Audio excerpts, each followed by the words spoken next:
So you have an idea for some lore you want to do on your server, but just how do you go about building that idea into an actual story that people will enjoy? I'm Magic Taser, MT for short. Cinematic Minecraft stories are my thing, and today I'm going to teach you how to create successful lore using load-bearing details. This is the second video in my How to Lore series. This video is going to assume that you have a bare-bones general idea of what kind of lore you're doing. So if you don't have that, start with the first video and then come back here. That video will get you started on building a strong foundation for your lore. I'll put a link in the description for those who are interested. So, let's get started. To create effective lore, you need load-bearing details. These are details or story beats, which the entire story centers around. These load-bearing details are key to what kind of story you're going to tell, and will ultimately shape how your story develops. Without load-bearing details, the story falls apart. These are kind of like our support beams in our little house we're building. I know it's Minecraft and gravity's kind of wonky when it comes to things like wood and stones, so support beams aren't really necessary, but play along with the analogy for me. Last time we brainstormed some ideas for lore and built the foundation of a story. Now let's start figuring out what can grow from that foundation. But first, let's talk about load-bearing versus flavor details. You can have lots of details in your lore that make the story engaging, exciting, and intriguing, but sometimes those details are there to bring out the character or flavor of your lore, or they're more for fun and making your world more unique. These flavor details don't often have a huge impact on the shape of the story. That's what makes them flavor details. We won't discuss flavor details today, we're looking at the heart of lore at the moment. Those flavor details will come later. So, how do I figure out what my load-bearing details are? Well, here's how. First, ask yourself this question. What is your lore about? Is it a war story? A story of exploration? A story of family ties? The fall of a civilization? Once you have your answer, it's time to turn the tables. Turn your answer into a how question that can itself be answered. Let me show you. Say your lore is about how an ancient civilization fell into ruin. Now that we know what the story is about, let's turn it into a question. How did this ancient civilization fall? Let's do it again. If my lore is about a cryptid running around my server and making people paranoid, then if that were a question, it might be, how did the server uncover the truth about the cryptid? It could also be, how did the server stop the cryptid from making them paranoid? That's the interesting thing about lore. You can answer multiple questions and from there make different types of stories out of the same foundation. So if you don't like the first question that came to mind, you can always choose another one. Now that you have your how question, let's answer it.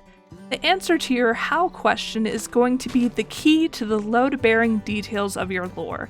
Let's answer the how question with 3 load-bearing details, or an answer cut into 3 separate parts. First, but, and finally. Let's start with first because it's first. This part of the answer is important because it shows how things within your plot got set into motion. Not everything starts out in the middle of the action, and it's important to show how things began so we can see just how much the lore changes things over time.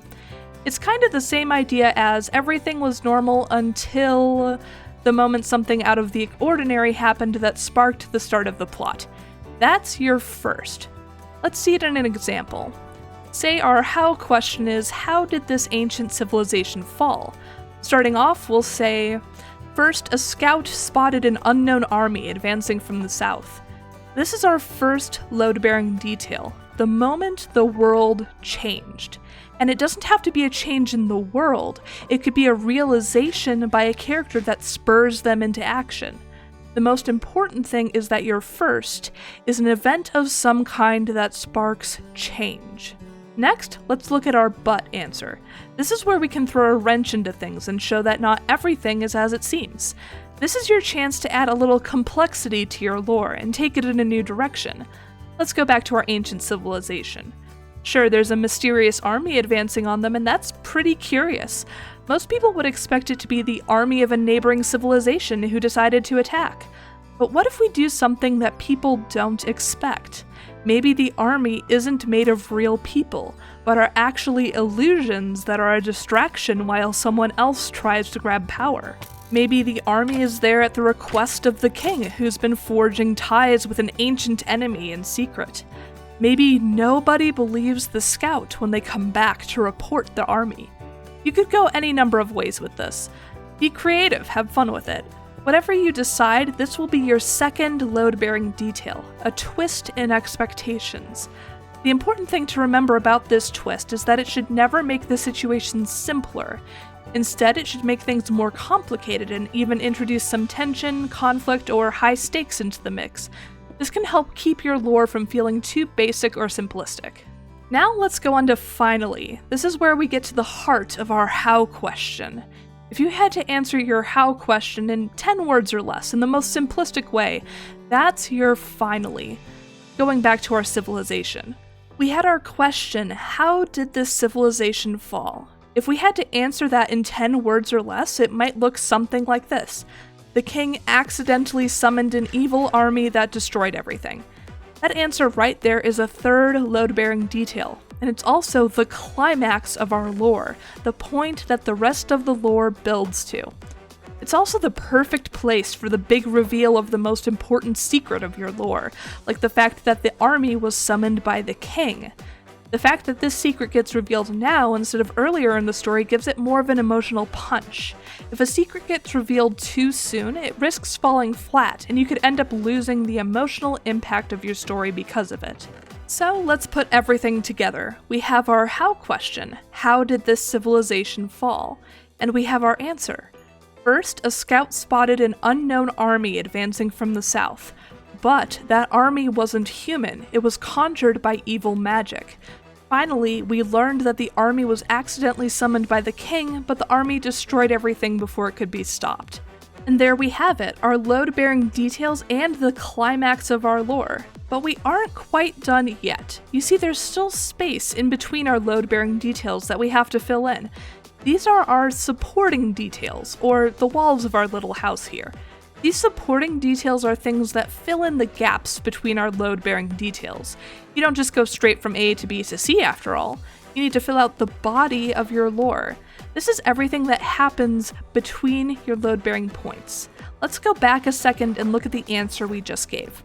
We have our first, but, and finally, but what happens in between? Let's take a look at our answers. First, the army is spotted by a scout, but none of the soldiers are human and they were conjured by evil magic. How do we get from that moment the army is spotted to the realization that the army is not what it seems? There's stuff that needs to go in there, probably things like the scout reporting the army, the king and advisors deciding what to do about the army, preparing for potential war, things like that. It's up to you to fill in the gaps. Just remember that everything has to lead up to your third load-bearing detail.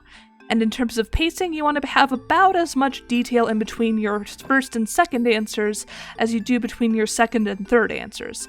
So you'll have your first load-bearing detail at the very start of your lore, the second right in the middle, and the third towards the very end.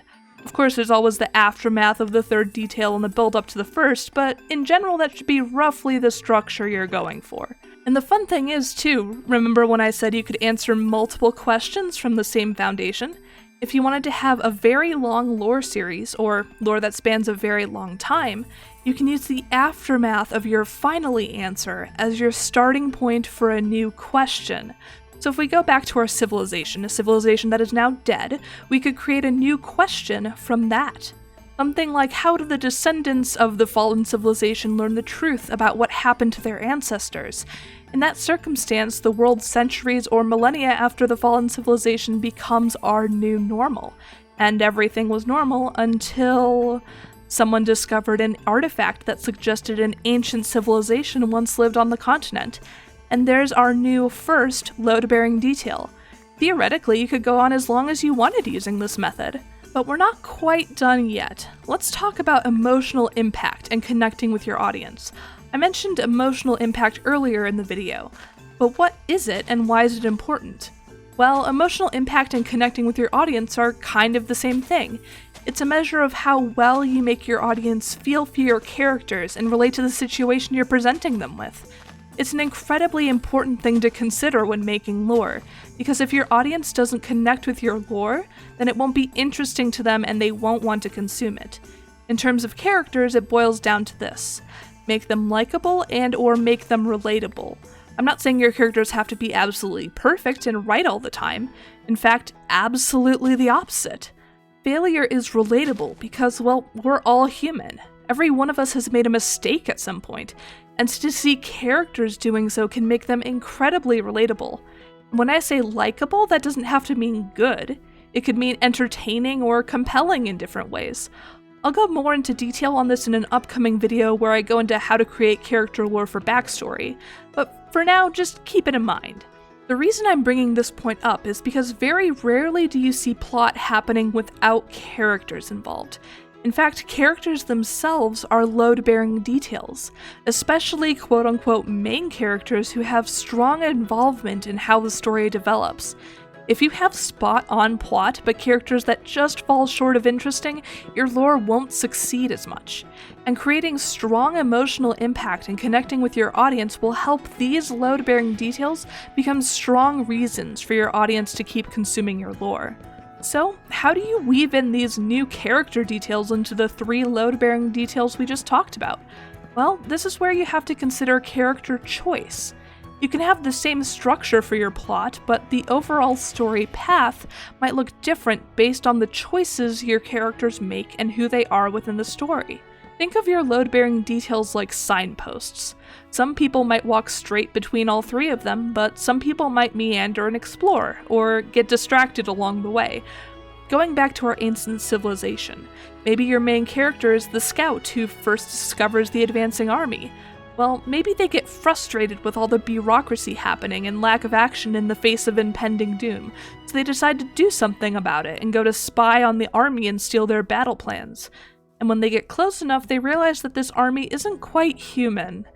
And there you have it, this character just discovered our second load-bearing detail. This character is playing within the confines of the plot you set for them, but it's their choices that are shaping the how of how the story progresses in a natural way. In certain situations, like on large servers with many people involved in plot, you can't always account for character choices, especially if you're involved with the public or strangers. Remember that lore is not the same as writing a story in this case, with everyone acting at the whims of one scriptwriter.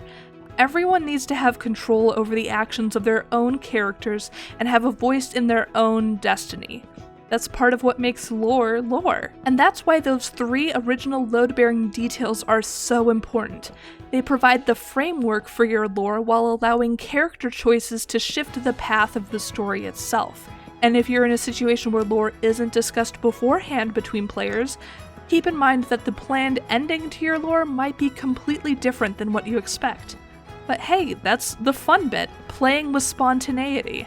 And in terms of making your plot have an emotional impact outside of character details, my advice would be to just keep in mind which emotions you might evoke in different scenarios. Maybe you're thinking up all this lore about an ancient civilization, but on your server all you're really doing is building ruins with notebooks in them. In this case, you can use visual storytelling to evoke an emotional response. Show how horrible the attack was and how badly your structures were ripped apart. Show how much beauty was lost in the attack by building only fragments of gorgeous builds. Include little clues about who the people who lived in the civilization were, using not only notebooks, but details within the build as well. Even a single placed item can tell a story. I hope by this point you have 3 load-bearing details and some ideas for structural details and emotional impact as well. Our lore is coming together nicely, but we're not quite done. Next time we'll talk about filling in the gaps and bringing it all together by building the roof of our little base. In the meantime, let those ideas ruminate and see what connections you can build. If you enjoyed this video or found it helpful, be sure to like, comment, and subscribe if you haven't already so you don't miss any of my content. Best of luck in crafting your lore, and see ya out there, Supercell!